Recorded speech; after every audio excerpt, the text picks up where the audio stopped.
Shooting at Toronto pub wounds 12 people. This is from the Associated Press. A dozen people were injured in a shooting at a pub in eastern Toronto. This according to police Friday night. Police said they were called to reports of multiple people being shot at about 10:40 in the evening. Toronto paramedics had said 11 adults suffered injuries ranging from minor to critical, but police later said 12 people were hurt and that 4 people had non-life-threatening injuries, but the extent of the remaining injuries still unknown. So let me just say this. These random acts of violence that we've been talking about for years, it is starting to spread like wildfire around the world.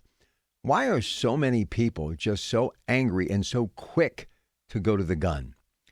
In my opinion, it's just another aspect of what's happening, this boiling point around the globe. People are right now falling into this abyss because they are wondering, they are lost. They are simply figuring that, you know what has this world really got for me? And they're angry for some unknown reason. Too much time on their hands, not being able to make it financially, mentally, emotionally, relationships breaking down, home life fading away, community disappearing, and yes, the infrastructure of our country and the world actually crumbling because of financial crisis. Look, we talk about what's happening in America with financial issues. We're not the only one. It's happening across the Atlantic. It's happening north, south of the border. It's happening everywhere because we have let this happen because America was always the beacon, the guiding, the light that people gravitated towards.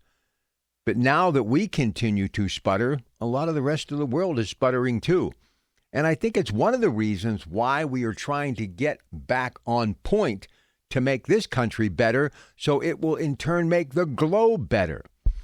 I started to think the other day about if it's this bad in America, how bad is it around the rest of the world?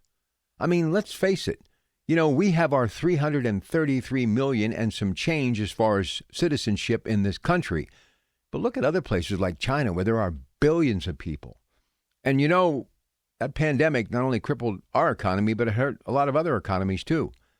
And now with everything that's happening in the world news as far as tariffs and more and the have and have-nots, we better find a way to start figuring it out to give people common ground to stand on, whether they be anywhere in this country or around the world. But we in this country must lead by example. And all of this just sadness has to stop, especially when it comes to these random acts of violence that simply are never ending.